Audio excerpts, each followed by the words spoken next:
So the first thing it asks me is to give it permission to use the sensors. So we're going to start by putting in user info, so I'm going to use Abby B because we know she's in the file database.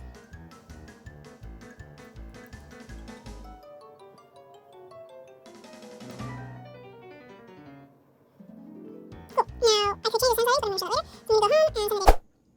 So right now it's got my name, date of birth, timestamp, and heart rate.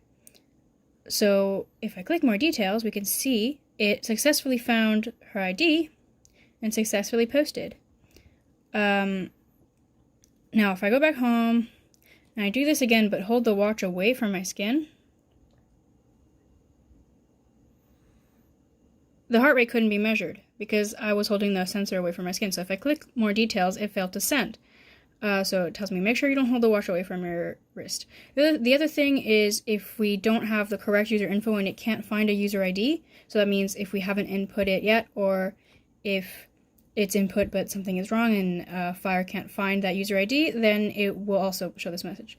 So if I go back, the last thing I can do, I can go to settings, show the app info. This is just how it works and future features.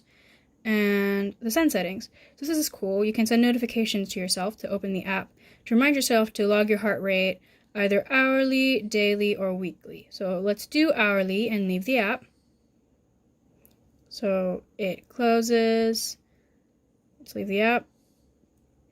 The first one's going to happen 20 seconds after I sent it. There we go. There's our reminder. So if I open the app from here, it will open, and I can then send my data. There we go. That's it.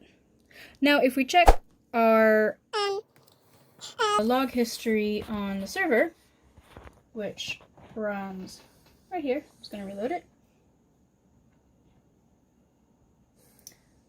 There we go. So this is partial. This is from earlier. And then the one that actually sent was this one. So we can tell that's sent to FHIR, and we know it got from FHIR because otherwise we couldn't have gotten the patient ID, which is here. That's it.